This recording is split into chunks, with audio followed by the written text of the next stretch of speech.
Mas a pergunta da noite de hoje é: será que o Senhor pode? A pergunta de Jesus para o homem é: se pode? Tipo, você está me perguntando se eu posso fazer alguma coisa por você? Aí Jesus declara aquilo que a gente usa como tudo aquilo que nós precisamos e distorcemos hermeneuticamente, teologicamente. Tudo é possível que crer, frase de para-choque de caminhão. Só que a gente não entende como que tudo é possível. A gente sabe que tudo é possível, mas como acessar o possível?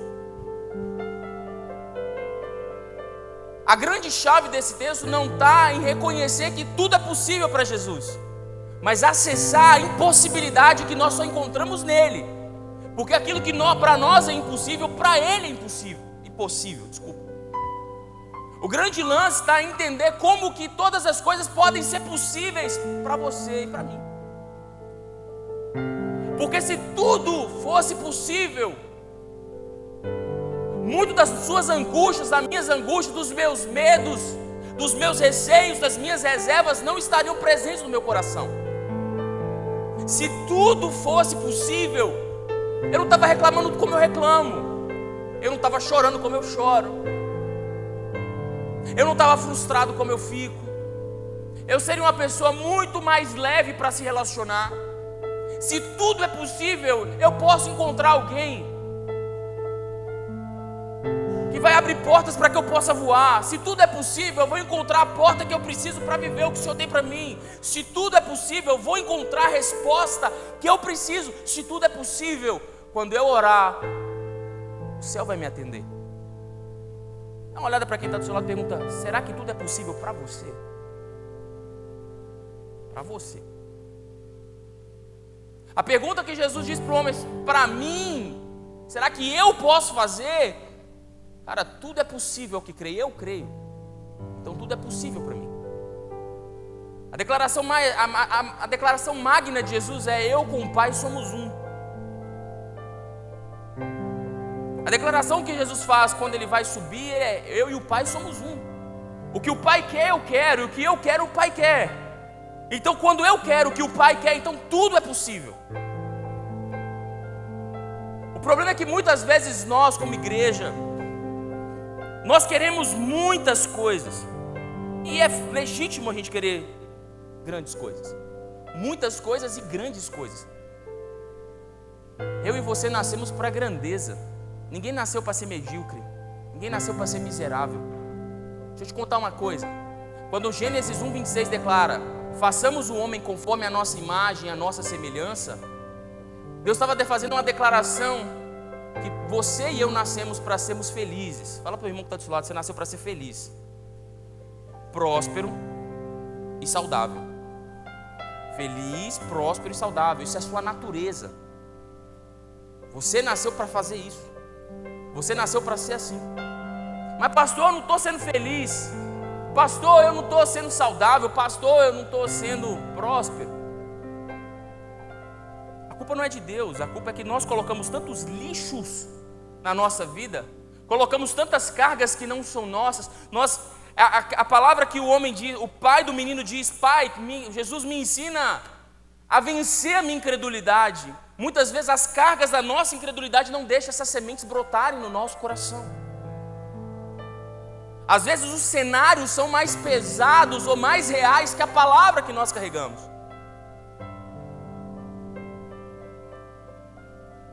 E como igreja, para aquilo que nós precisamos e queremos viver, e o que o Senhor tem sinalizado que viveremos, nós precisamos nos entender como que essas coisas acontecem, como que o impossível se torna possível.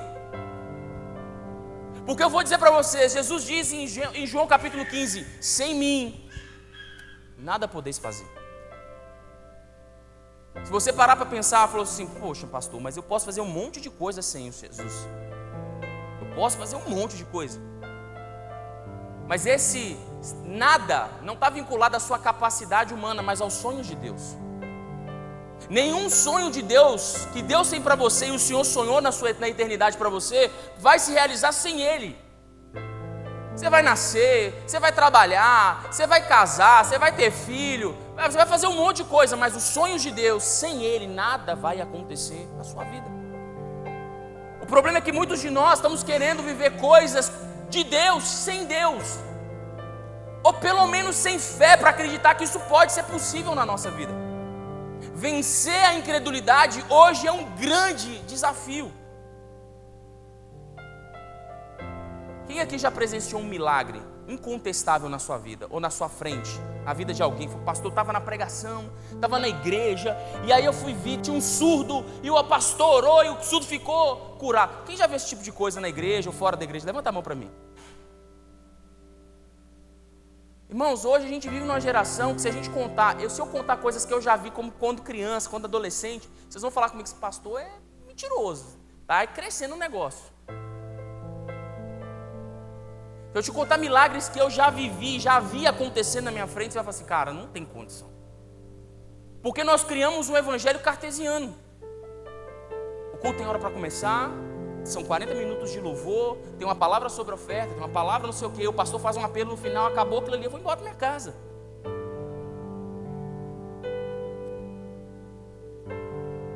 E a gente precisa abraçar a verdade que os sinais acompanharão aos que creem. Eu queria que você falasse para quem está do seu lado, os sinais vão te acompanhar. Coisas que não aconteceram na sua vida, diz para ele, coisas que nunca aconteceram, vão começar a acontecer.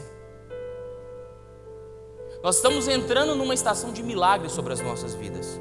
A palavra que o Senhor tem liberado sobre essa casa é: viveremos milagres sobrenaturais aqui dentro. Mas milagres não acontecem porque eu estou falando que vai acontecer. Milagres não acontecem porque a gente quer que aconteça. Na verdade, a gente tem uma lista para Deus de coisas que a gente queria que acontecesse. Senhor, faz aquele milagre lá da minha casa própria. Faz o milagre do carro novo. Faz o milagre, Senhor, da empresa. Faz o milagre da promoção no trabalho. A gente tem uma lista de milagres que a gente quer que aconteça. Mas quais são os milagres que a gente precisa orar para que o Senhor faça acontecer? De verdade. Porque nós queremos crer em coisas que Cristo não está crendo. E queremos abraçar projetos que Cristo não está abraçando.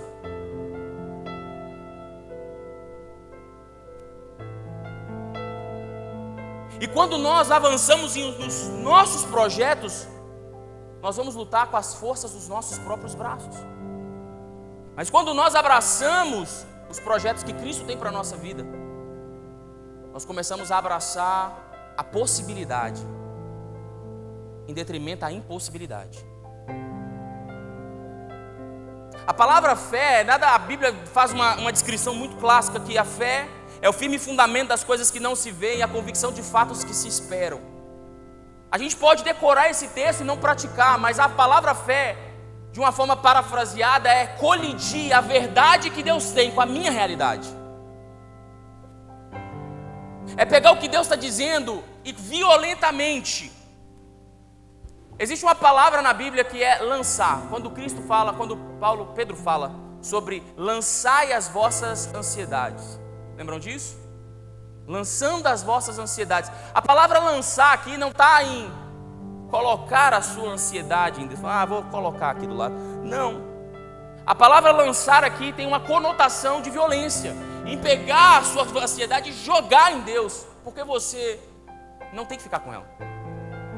A palavra fé aqui é pegar essa realidade que você está vendo e lançar ela com a palavra, em Deus, com a palavra que você carrega. Falando: olha, Deus, o Senhor disse para mim isso, mas a realidade é essa, então eu vou pegar essa palavra e vou lançar na realidade que eu estou vivendo. Ainda que eu não veja, ainda que eu não sinta, ainda que eu espere, ainda que eu morra, eu continuo acreditando nisso.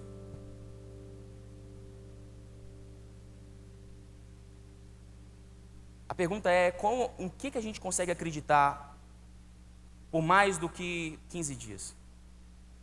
Existem estudos que mostram para a gente, e isso não é privilégio de ninguém, mas tudo que você aprende, tudo que você ouve aqui hoje, amanhã a possibilidade de ter esquecido é muito grande. Se você está aqui e está anotando, a possibilidade de não esquecer diminui um pouco. Mas se você não reverbera aquilo que você está ouvindo, ou seja, se você não partilha isso, fatalmente você vai esquecer. Se fica só dentro de você, você vai esquecer. Tem muitas coisas que Deus disse para mim quando eu tinha 16, 17, 18 anos de idade. Acredito que você já tenha ouvido algumas palavras de Deus sobre a sua própria vida. Sim ou não? Quem já ouviu uma palavra de Deus sobre a sua vida? Só esse pouquinho? Deixa eu ver.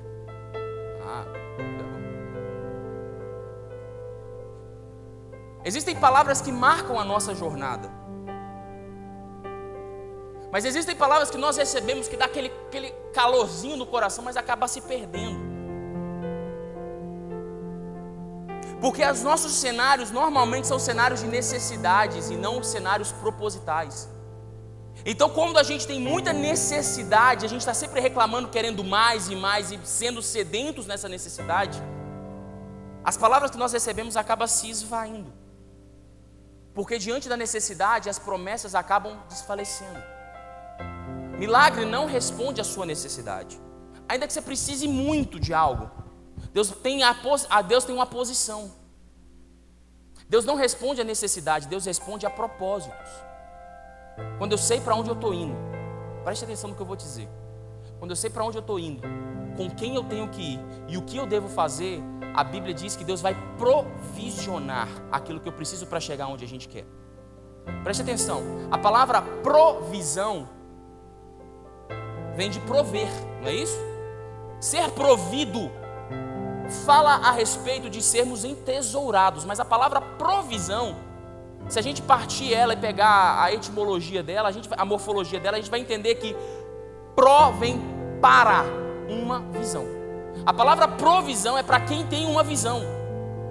E se nós não sabemos para onde estamos indo, ou se nós não cremos na palavra que recebemos e caminhamos em direção a ela, não existe nada que vai vir para prover, para que a gente chegue nesse lugar. Milagres só são milagres para a gente diante da nossa impossibilidade. Você está pedindo um milagre para Deus, eu peço um milagre para Deus, porque para a gente é impossível, mas para Deus é possível. É uma provisão que Ele dá diante daquilo que Ele nos chamou para viver. Então, quando nós olhamos para os nossos cenários e eles são impossíveis, eu preciso me apegar à palavra que o Senhor tem para mim, as promessas que Ele fez para mim. E como que a gente pode fazer isso? É simples, ser intencional, sermos intencionais. Qual é a palavra que você carrega no seu coração? O que Deus disse que faria através da sua vida? Ou através da sua vida, ou na sua vida? O que você tem esperado e chorado, baseado na palavra que você um dia recebeu? Tem pessoas aqui que receberam palavras de viver coisas sobrenaturais na sua família. Deus é mestre em dizer para as pessoas: olha, eu vou transformar a sua família. Tem pessoas aqui que já receberam palavras que iriam às nações pregar o nome do Senhor Jesus. Tem pessoas que receberam palavras que seriam transbordantes em toda boa obra, que o Senhor provisionaria a vida dele em muitas coisas, largaria tendas. Tem pessoas aqui que receberam palavras que seriam íntimos do Senhor. Mas o que nós fazemos com essas palavras? Nós nos colocamos num polo passivo e dizemos: quando o Senhor quiser, vai acontecer. Se o Senhor quiser, vai acontecer. Mas toda palavra liberada por Deus é uma sinalização. É como Deus estivesse acendendo um sinal. Falou: olha, é para cá, irmão. Meu filho, acendeu o sinal, é para lá, vamos embora. Nós nos tornamos passivos diante da nossa necessidade. Falou: Senhor, eu tenho tanta coisa para fazer, eu tenho tanta coisa para conquistar, e o Senhor está me colocando mais uma agenda. Não, quando o Senhor quiser, isso para mim vai acontecer. Deixa eu te contar uma coisa: não vai. As coisas só vão acontecer quando houver intenção. Intenção é uma declaração interna: eu vou para esse lugar, custe o que custar. A minha vida vai convergir para esse lugar. Eu vou continuar trabalhando, eu vou continuar sendo pai, eu vou continuar sendo marido, mas a minha vida tem um destino, tem uma direção, e é para lá que eu vou, custe o que custar. Eu acredito que a nossa maior dificuldade em vivermos coisas sobrenaturais em Deus está aí no fato de acreditar que isso pode acontecer. A gente lê na Bíblia E a gente fala, nossa, isso é maravilhoso, mas será que isso é possível acontecer na minha vida? Deixa eu te contar uma coisa. Tudo é possível ao que crê. Tudo é possível.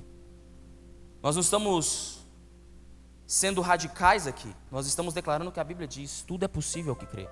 Então eu quero profetizar sobre a sua vida que toda geografia de impossibilidade vai cair da sua vida em nome de Jesus. Em nome de Jesus. Tudo que para você hoje é impossível, Deus vai abrir uma palavra e uma porta de possibilidade novamente sobre a sua vida, em nome de Jesus.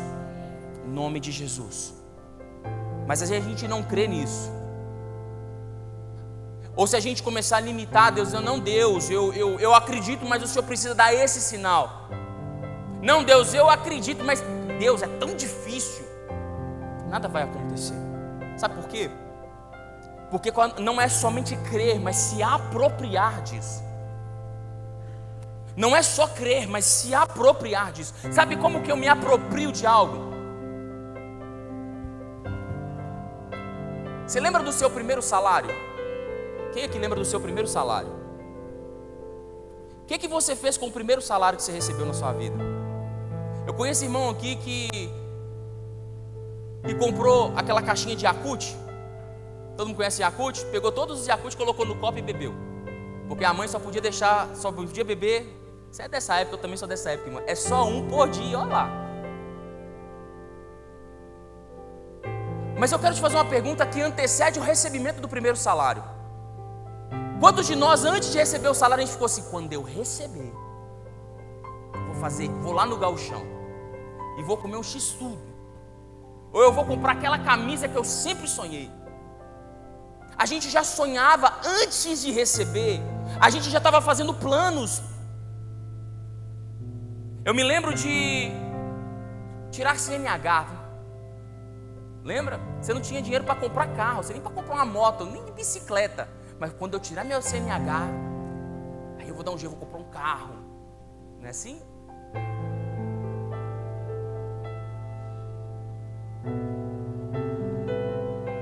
Quando eu casar, chorei, né, irmão? A gente recebe as palavras, mas a gente não se apropria, a gente não fala delas, a gente não cria expectativas delas. Lembra quando Jesus multiplica pães e peixes? Lembram? 5 pães e 2 peixes? Lembram? A Bíblia diz que Jesus parte o pão e dá graças, lembra disso? Ele parte o pão e dá graças. Como que alguém pega um pão que não dava para ninguém e dá graça? Jesus sabia que existia um milagre de gratidão. Existe um milagre na gratidão. Quando você pega o que é insuficiente e agradece, aquele insuficiente se torna potencialmente sobrenatural para te suprir. Quando você pega o pão, quando Jesus pega o pão e fala, eu não posso, Senhor, mas eu te dou graça porque é o que eu tenho. Aquilo ali se torna potencialmente sobrenatural para te suprir e suprir uma multidão. O problema é que quando nós vemos a impossibilidade, a gente reclama e não agradece. A gente não se apropria da palavra, a gente se apropria de cenários. A gente está dizendo, Deus, olha, não dá, não tem jeito. Deus está dizendo, agradece pelo que eu te dei. Se move por aquilo que você tem. Tudo o que você precisa para começar já está na sua mão. Tudo. Pastor, meu sonho é isso. O Senhor falou que ia me levar para as nações. Tudo bem, você precisa de quê para começar? Precisa de um passaporte, então faz o passaporte. Mas Senhor, eu não tenho nenhum convite. Cara, dá o primeiro passo. O nosso problema é que muitas vezes nós estamos analisando os cenários ao invés de nos movermos em fé. Nós queremos receber, mas estamos passivos disso. Nós queremos viver. Alguém aqui quer viver milagre? Sim ou não? Diz um amém aí se você quer viver milagre, né? Deixa eu ouvir. Todo mundo aqui quer viver milagre, mas o quanto que nós estamos nos relacionando com o milagre? Sabe, Senhor, o Senhor disse que ia restaurar meu casamento. Então eu quero entrar na tua presença e te agradecer pelo marido transformado que eu tenho. O cara é o capeta. Mas eu não estou olhando para a realidade, eu estou olhando para a palavra. Senhor, eu quero te agradecer pela prosperidade, pelo valor que o Senhor colocou na minha conta bancária, Senhor. Está lá negativo, está devendo cheque especial, mas Senhor, eu não estou olhando para o cenário. Eu estou olhando para os clientes que o Senhor vai me dar, para as vendas que eu vou fazer, para as pessoas que eu vou atender, para os negócios que vão acontecer. Eu não sei como, mas eu acredito no que o Senhor disse, não naquilo que eu estou vendo. O que nós fazemos com a palavra tem que ser independente do cenário. A Bíblia está dizendo que chegou um menino endemoniado e ele convulsionou na frente de Jesus. Ele convulsionou, irmão. Se alguém convulsionar aqui, a gente chama o SAMU. E Jesus pergunta para ele: desde quando esse menino está assim? Ele falou: desde pequeno. Essa era a realidade. Todos os dias na vida daquela família. Todos os dias, todos os dias. Imagina você chegar em casa e ver seu filho rolando numa fogueira. E daqui a pouco ele está todo sapecado e se joga na água. E você sabe que não é ele, que é um demônio que está ali. Mas essa era a realidade dele todos os dias. Jesus sabia qual era a realidade daqueles homens, daquela família. Mas Jesus não se atentou para o cenário. Ele se atentou para a verdade de Deus sobre aquela casa. Qual é a verdade que Deus tem sobre a sua casa e sobre você? Qual é a verdade que você carrega no seu coração todos os domingos à noite quando você vem para cá? Porque eu sei que o diabo tem um poder de te colocar deixar essa sementinha florescer aqui hoje de à noite, mas amanhã de manhã ele falou: chega agora, vida normal que segue. Sabendo que isso é uma mentira, mas isso se constrói como uma verdade dentro de você. Não, é lindo o que o pastor falou no domingo à noite, mas amanhã é dia de pagar boleto, então vamos embora. E a gente acaba se esquecendo que não é só uma vida religiosa e uma vida secular, é uma vida. Não existe divisão entre o sacro e o profano, entre a vida secular e a vida espiritual. É uma vida que você tem. Então aquilo que você recebe aqui, você foi chamado para transbordar lá fora.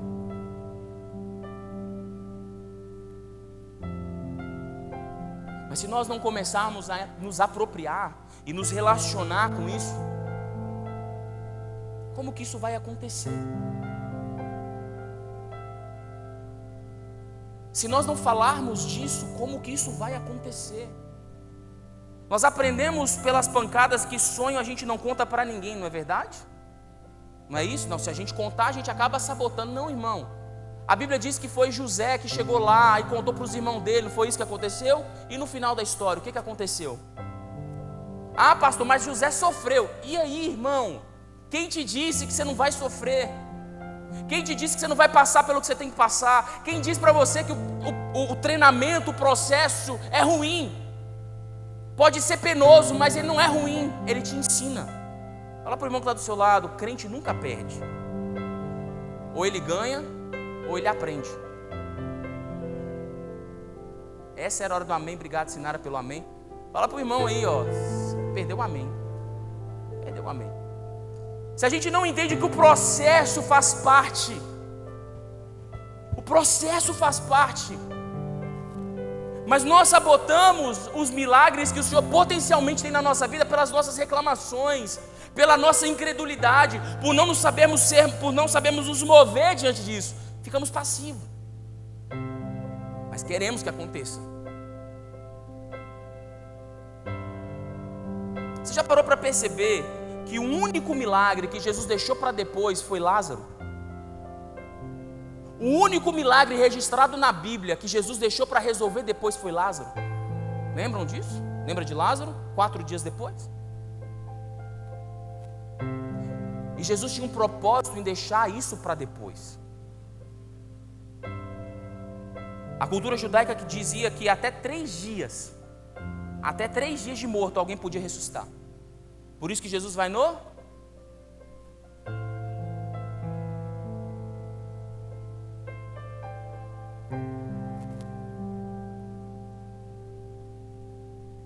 milagre. É uma pauta de Jesus na nossa vida, porque Ele sabe que sozinho a gente não vai conseguir. E a gente tem essa linguagem de milagre porque a gente não entendeu qual é o nosso papel no projeto. Porque Jesus, ele não pedia a Deus por milagre, ele agradecia por coisas que Deus ia fazer. E deu graças e partiu o pão.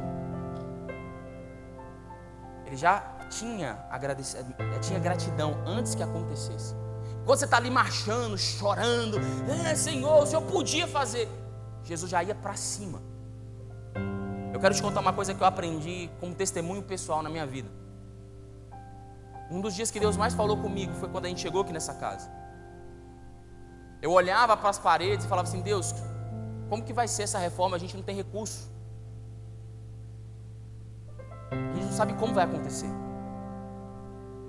E o Senhor me deu aquele texto de Josué capítulo 3, 4. Quando Josué está antes do Rio Jordão. E ele tinha que atravessar o Rio Jordão. A Bíblia diz que Deus dá uma palavra para ele e falou: olha, eu vou abrir o rio, vocês vão passar. E o primeiro inimigo que Josué ia enfrentar na terra era Jericó, que era um dos piores inimigos. Talvez o pior, porque a cidade era fortificada. Josué, ele tinha que pensar: eu vou atravessar, mas como vai ser para vencer Jericó? Porque eu não sei. E Deus não disse para Josué como que ele venceria Jericó. Deus só disse para Josué como venceria Jericó depois que Josué tinha passado o rio. Pergunta: Josué tinha possibilidade de voltar para trás? Não, porque se Deus teve que abrir o Rio Jordão para ele passar, você acha que ele ia voltar como? Josué só sabia que Deus daria a terra para ele. Josué só sabia que Deus daria a terra para ele. O como, Josué não sabia. Eu sei que existe fé aí dentro. Eu sei que existe fé. Eu posso até sentir. Eu sei que existe esperança e expectativas de que Deus pode fazer alguma coisa na sua vida. Eu tenho certeza que eu e você, nós oramos falando: Deus, eu creio que o Senhor pode fazer. E eu acredito que você acredita nisso. Mas muitas vezes nós estamos esperando o como de Deus. Nós estamos esperando como que se Deus tivesse que dizer para nós e nos dar um mapa para que a gente pudesse dar o primeiro passo. E eu quero te dizer uma coisa: muitas vezes na nossa vida, Deus só vai dar o plano depois que nós darmos o primeiro passo. Você vai ter que passar pelo Jordão para Deus te dar a estratégia de como vencer Jericó. Talvez você está olhando e falando: Deus, o Senhor tem uma promessa gigantesca na minha vida. Me fala como que eu vou chegar lá. Ele falou assim: dá o primeiro passo. Ele falou: Senhor, mas se eu der o primeiro passo eu vou me expor, e se nada acontecer eu vou passar vergonha. Se eu decidir ir, Senhor, e as pessoas me rejeitarem, eu vou passar vergonha. Se eu me exponho e nada acontece, eu vou passar vergonha. É por isso que muitas vezes ainda não aconteceu o que precisa de acontecer na sua vida. Porque você está preocupado mais com você do que com a palavra que você carrega. Quando nós nos preocuparmos mais com as palavras que recebemos do que a nossa situação, quando nós decidimos abrir a nossa boca e começarmos a declarar as verdades que nós carregamos. Tem gente que diz assim: eu não vou nem falar daquilo que Deus está falando, porque senão o diabo escuta. Que deixa ele escutar, irmão. É bom que ele escute mesmo, para ele ser uma testemunha do que o nome de Jesus é poderoso na sua vida. Mas às vezes a gente está com medo do diabo, a gente está com medo da vergonha, a gente está com medo das pessoas, a gente está com medo de tudo e não dá o primeiro passo. A gente não vai para cima, a gente tem medo. A gente não se apropria, a gente acha o seguinte: ah, Senhor, essa palavra é maravilhosa, mas será mesmo que é para mim? Será que o Senhor não errou o endereço?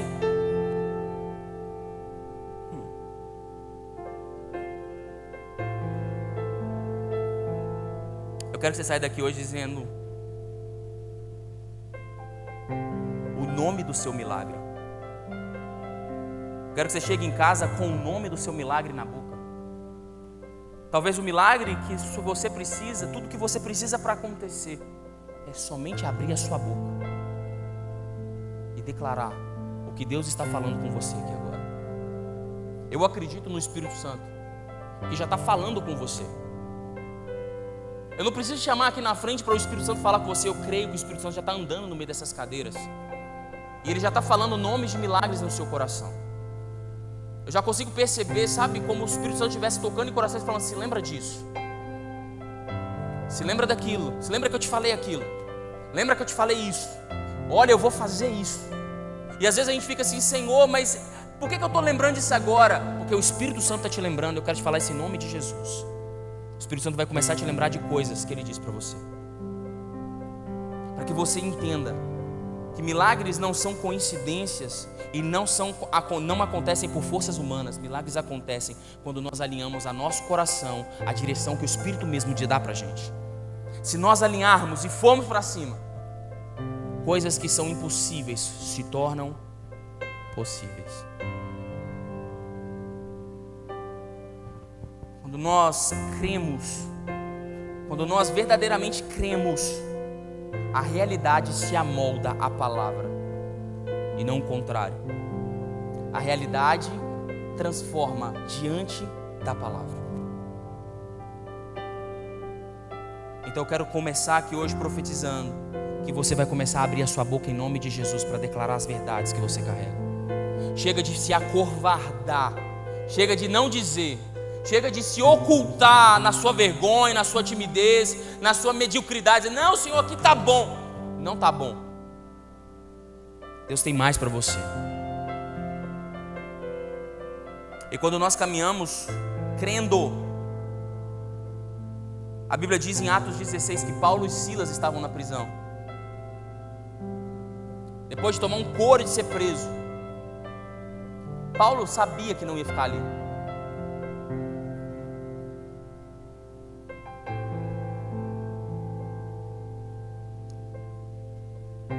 Talvez nós estamos reclamando de lugares que estamos, em geografia que estamos, carregando palavra. E isso para mim é algo que o Espírito arde dentro de mim. É alguém que carrega um tesouro tão poderoso, uma palavra de Deus. Cara, eu vou fazer isso na sua vida. Eu vou fazer isso acontecer na sua vida. Só que como Paulo e Silas encontraram geografias que ficaram presos. Chegou um momento na vida de Paulo que Paulo ficou preso.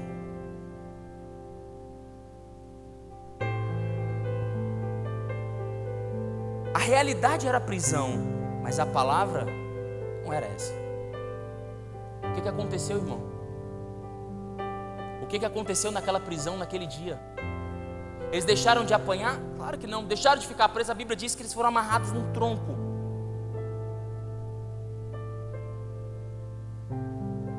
Mas eles cantavam de alegria.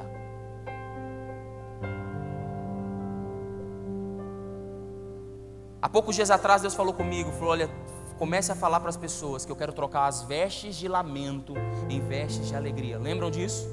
Eu falei sobre o tição maltrapilho. Se você não lembra, YouTube, tá lá. Existe uma palavra dentro de você, mas pode ser um cenário totalmente diferente. O que vai denunciar no que você está crendo é o que sai da sua boca. Se você crê na palavra, você louva, adora, agradece. Mas se você crê no cenário, você reclama. E reclamar é gostoso demais, irmão. É ou não é? Pode falar, pode balançar a cabeça que todo mundo aqui gosta de reclamar. Reclamar é bom demais. Sabe qual que é o único problema de reclamar? Que quando eu reclamo, eu tiro Deus da equação da minha vida. Eu estou dizendo, eu estou reclamando, que Deus faz diferença nenhuma. Paulo e Silas estavam presos. Uma realidade. Eles carregavam a palavra de liberdade. A terra tremeu, as cadeias se abriram e a palavra se tornou aquela realidade condizente com ela. A realidade se amoldou à palavra. Tem um texto que eu queria compartilhar com vocês, não vai dar tempo. Mas está em Marcos capítulo 10, versículo 39. A Bíblia diz que Jesus estava em Jerusalém. E ele começou a pregar em Jerusalém. A Bíblia diz que os fariseus começaram a juntar pedra para matar Jesus. E todo mundo começou a fazer um motim para ir lá para cima de Jesus e matar ele, e apedrejar ele, e prender ele. A Bíblia diz que eles queriam prender Jesus. A Bíblia diz que Jesus saiu de Jerusalém e voltou para o Rio Jordão. Sabe o que significa? Aí a Bíblia diz assim, que ele voltou aonde João Batista pregava. A gente sabe que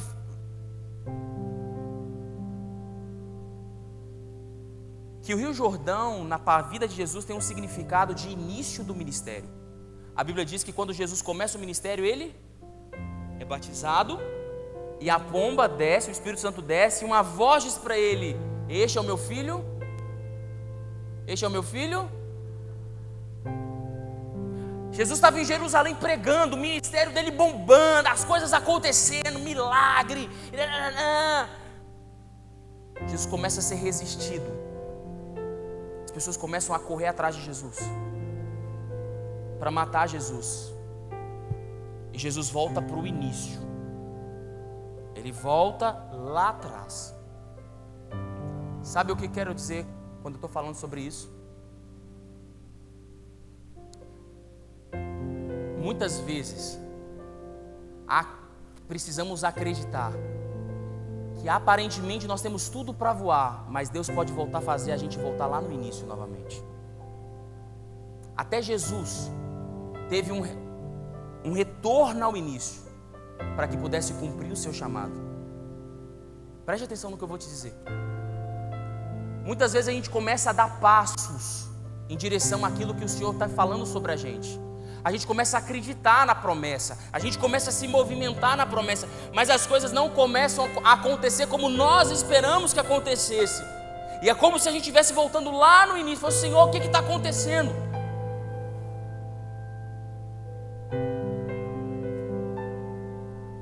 O que está acontecendo que parece que eu estou fazendo tudo que o Senhor quer e está dando errado do mesmo jeito?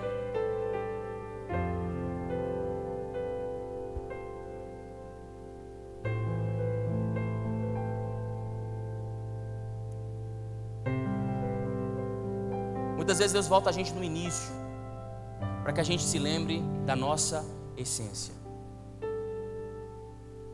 Que não adianta voarmos em Deus, ainda que a gente tenha promessa, se o nosso coração não estiver no lugar de onde tudo começou. Quando eu falo tudo começou, é quando nada mais importava, se não fosse a presença do Senhor na sua vida. Teve um dia na sua vida, que não importava seu ministério, que não importava sua conta bancária, que não importava seu casamento, que não importava absolutamente nada. Um dia você conheceu uma pessoa e a sua vida se tornou irrelevante porque você queria naqueles poucos momentos conhecer mais profundamente Ele. Eu falo com pessoas aqui assim hoje. Talvez você se lembre do dia e da hora que esse momento aconteceu. Você não queria nada além de Jesus na sua vida.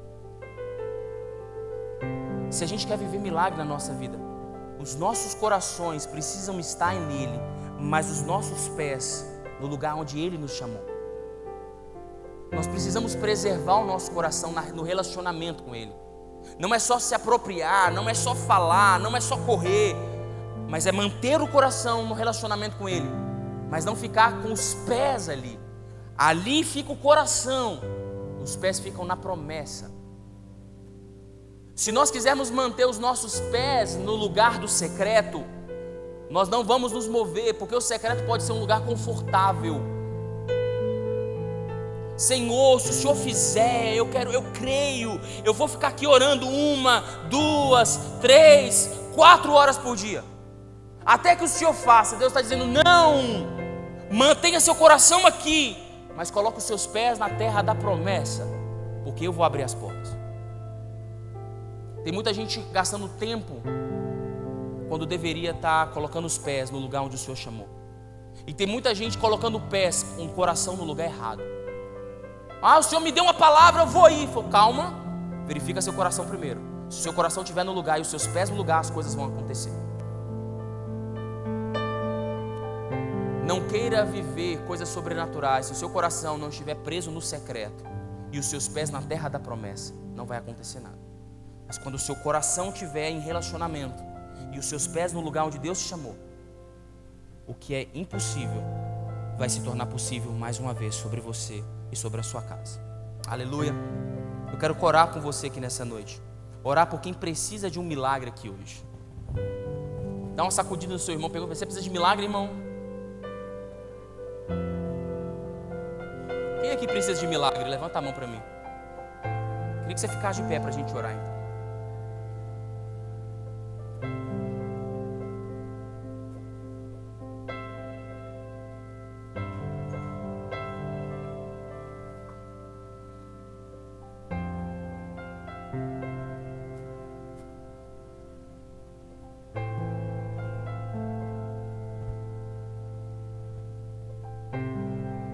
Falar igual Jesus hoje. Muita coisa que eu queria falar, mas não tem tempo para dizer. Mas eu queria orar por pessoas aqui que precisam de um milagre na sua semana, que precisam de um milagre na sua vida, na sua família, na sua história. Sabe, a palavra tem o poder de descascar o nosso coração, deixar ele pronto para que o Espírito Santo possa entrar.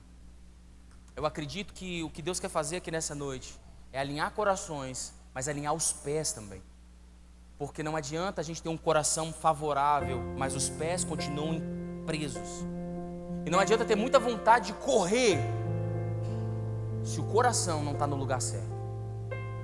A gente precisa alinhar essas duas coisas, juntamente com o discurso. Para isso, nós precisamos do Espírito Santo na nossa vida, sabe? Para que Ele possa, Ele mesmo dizer: olha, tem um lugar no nosso, que a gente fala muito, o centro da vontade de Deus. Todo mundo já ouviu esse termo? Já ouviu algum pastor dizendo para você: você tem que estar no centro da vontade de Deus? Aonde é esse lugar? Ninguém sabe onde é esse lugar. Qual é o centro da vontade de Deus? Eu não sei qual é esse lugar. A única coisa que eu sei sobre esse lugar é eu sinto se eu estou longe ou se eu estou perto. Eu não sei onde ele é, mas eu sinto que em determinados tempos da minha vida, ou determinadas situações e decisões que eu tomo, eu me aproximo ou me distancio dele.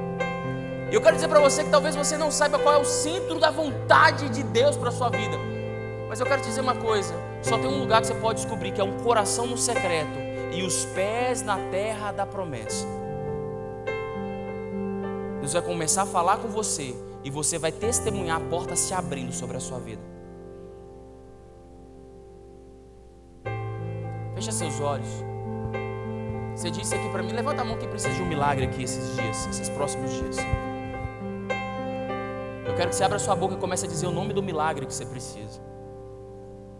Fecha seus olhos e fala com o Espírito Santo qual é o nome do milagre que você precisa. Talvez você está aqui hoje e precise de cura, ou precisa de restauração no seu casamento, na sua família. Talvez você precise pagar um boleto.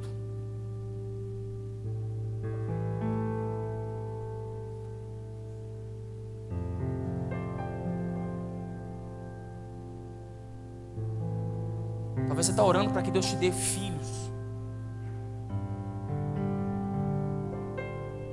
para que Deus mexa na vida do seu filho, para que Deus abra as portas dos seus negócios.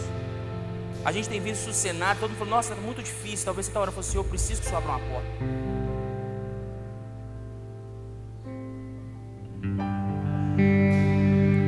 Nós queremos orar aqui nessa noite, Espírito Santo.